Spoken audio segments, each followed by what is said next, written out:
तो हेलो दोस्तों, कैसे हो? उम्मीद करते हैं बहुत ही अच्छे हो। तो चलिए, आज का क्लास है हिंदी का चैप्टर 12 को लाए हूँ हार जीत। और इनके लेखक के नाम है अशोक जेपी, ठीक ना।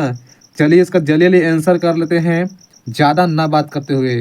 सीधे आंसर लगाना है, क्वेश्चन आंसर तो फटाफट लगाना है, ज़्यादा इसमें बकवास नहीं करना है इस वीडियो में। चलिए, पहला नंबर क्वेश्चन को देखना है।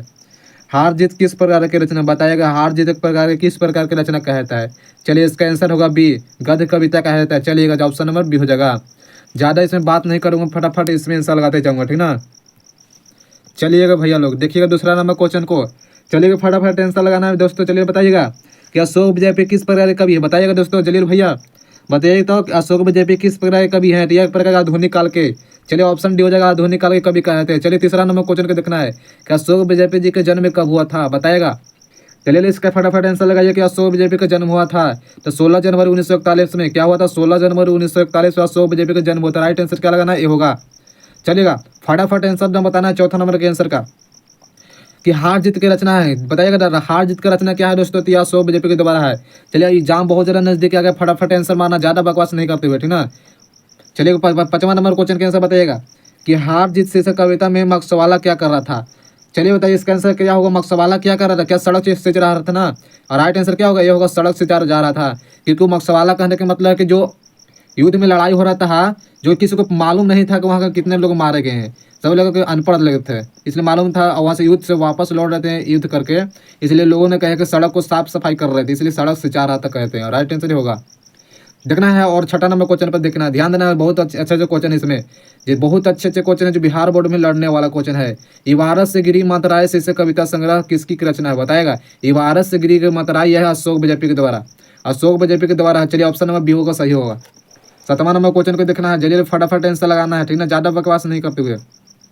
चलिएगा, सातवां नंबर क्वेश्चन है कि अशोक विजयपी जी ने कहाँ रहकर स्वतंत्रता लेखन किया गया था? बताइएगा, स्वतंत्रता लेखन कहाँ किया था अशोक विजयपी दोस्तों? इसका आंसर क्या होगा? ये होगा, बी होगा, सी होगा या डी होगा? तो दिल्ली में रहकर, क्या है, दिल्ली में रहकर किए थे स्वतंत्रता। राइट आंसर बी हो जाएगा। आंसर क्या होगा? बी होगा, सही होगा। और ये आप दिल्ली में रहकर किए थे। आठवां नंबर क्वेश्चन देखना है कि अशोक विजयपी जी के मूल निवास स्थान था, मतलब ये रहने वाला कहाँ थे? बताइएगा। चलिएगा भैया लोग, बताइएगा ये जो इनका रहने वाला थे, इनका निवास स्थान कहाँ था? यह है सागर, मध्य प्रदेश में। सागर में मध्य प्रदेश में रहने वाला थे। चलिएगा, ऑप्शन नंबर ये होगा, सही होगा। देखना है नौवां नंबर क्वेश्चन को। क्लास को सब लोग शेयर कर दीजिएगा, ठीक ना दोस्तों। जल्दी बताइएगा, क्लास को सब लोग शेयर करना है जल्दी। चलिए, नौवां नंबर क्वेश्चन है कि हार जीत से कविता में कविता संग्रह ली गई है। चलिएगा, हार जीत है कविता से किस कविता संग्रह से लिया गया है? बताइएगा, इसका आंसर होगा क्या होगा? तो चलिए, राइट आंसर सबको ये आ रहा है ना। चलिए, होगा ये नंबर सही होगा, कहीं नहीं हो, वहीं से लिया गया है। चलिए, क्लास को सबको लाइक जरूर करना है दोस्तों, लाइक जरूर कर दीजिए क्लास के। 10वां नंबर क्वेश्चन का ध्यान देना है कि महात्मा गांधी अंतर्राष्ट्रीय हिंदी विश्वविद्यालय में प्रथम कुलपति निम्नलिखित में से कौन रहे थे? चलिए, इसका राइट आंसर, इसका आंसर क्या होगा? करेक्ट आंसर क्या होगा? यह अशोक विजयपी ने रहे थे। राइट आंसर क्या होगा? ऑप्शन नंबर ये सही हो जाएगा। 11 नंबर क्वेश्चन है, चलिए बताइएगा उन्हें। 11 नंबर क्वेश्चन, किसकी विजय हुए सेना के नागरिकों की पंक्ति किस पाठ में ली गई है? चलिए, इसका आंसर होगा, इसका आंसर किस पाठ में लिया गया है? तो हार जीत कहानी में अशोक विजयपी के द्वारा लिया गया है। चलिए, ऑप्शन नंबर ये होगा, सही। 12 नंबर क्वेश्चन के आंसर लगाए थे दोस्तों। बताइएगा 12 नंबर क्वेश्चन को कि हार जीत किस प्रकार का रचना है? क्या दोस्तों, हार जीत किस प्रकार की रचना है? तो यह गद्य कविता है। चलिए, क्लास को सब लोग शेयर जरूर करना है दोस्तों, और वीडियो को जरूर लाइक करिएगा भाई, ठीक ना। वीडियो को जरूर लाइक करना है, तब वही इंप्रेशर वीडियो को भेजेगा। 13 नंबर है कि अशोक विजयपी पिताजी के नाम था। अशोक विजयपी जी की पिताजी के क्या नाम था? बताइएगा, इसका आंसर क्या होगा? चलिएगा दोस्तों, अशोक विजयपी जी के पिता का क्या नाम था? चलिए, यह परमानंद बीजेपी है। चलिए, राइट आंसर सबको ये आ रहा है ना। चलिए, परमानंद बीजेपी था। चलिए, ऑप्शन नंबर ये होगा। चलिएगा, चौथा नंबर क्वेश्चन को देखना है।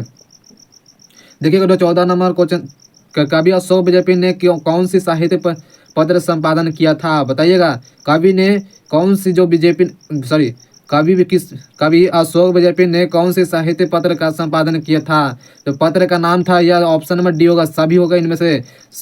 समवेतन, पहचान और पूर्वाह के बहुवचन, कविता, एशिया और समास, इनमें से सभी हो जाएगा। चलिए, ऑप्शन नंबर डी होगा, सही होगा। 15 नंबर क्वेश्चन का ध्यान देना है कि किस कवि ने लिखा है कि खेत रहने वालों की सूची अप्रकाशित होता है। चलिए, चैनल पर नए हैं तो चैनल को जरूर सब्सक्राइब कर दीजिए भाई, ठीक ना। चैनल पर नए हैं तो चैनल को जरूर सब्सक्राइब करना है, ताकि आप ही सबको चैनल को खड़ी करना है। 5000 सब्सक्राइबर आपको पूरा करना है, ठीक ना। आप ही को सब्सक्राइबर को पूरा करना है। किस कवि ने लिखा है कि खेत रहने पर भी सूची अप्रकाशित होती है? तो चलिए अशोक बीजेपी के द्वारा। चलिए ऑप्शन नंबर ये होगा, अशोक बीजेपी के द्वारा लिखा गया था। 16 नंबर क्वेश्चन का राइट आंसर ये होगा। 16 नंबर क्वेश्चन का लगाया गया आंसर क्या होगा? अशोक बीजेपी जी की माँ का नाम नहीं था। अशोक बीजेपी जी की माता जी के क्या नाम था? चलिएगा ऑप्शन में क्या होगा? सी होगा।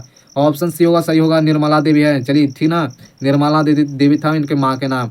17 नंबर क्वेश्चन पे आंसर लगेगा। और लास्ट क्वेश्चन है दोस्तों, अशोक बीजेपी का इस वीडियो का लास्ट क्वेश्चन है। इसमें 17 नंबर क्वेश्चन के आंसर लगाइए। तो कवि अशोक बीजेपी ने कौन सा स्तंभ लेखा के कार्य किया था? कौन सा जो स्तंभ लेखा के कार्य किया था? चलिए ऑप्शन क्या होगा? ये होगा कभी कम हार होगा, कभी कम हार होगा। चलिए आंसर क्या होगा? ये होगा, ठीक ना। चलिए और मिलते हैं 13 नंबर क्वेश्चन के साथ गांव घर लेकर अगली वीडियो के साथ, ठीक ना। और चैनल पर नया था, चैनल को जरूर सब्सक्राइब कर एकदम बेल आइकन को ऑल करना है, तो जरूर से जरूर भाई, ठीक ना। जब तक सब्सक्राइब नहीं करोगे तब तक आपके पास नोटिफिकेशन नहीं जाएगा मेरा वीडियो का, ठीक ना। इसलिए सब्सक्राइब जरूर करना है, तो करना है। चलिए मिलते हैं नेक्स्ट वीडियो के साथ। और आज की वीडियो इतना ही। वीडियो अच्छा लगा तो लाइक जरूर करना, ठीक ना। मिलते हैं अगले वीडियो के साथ। Thank you.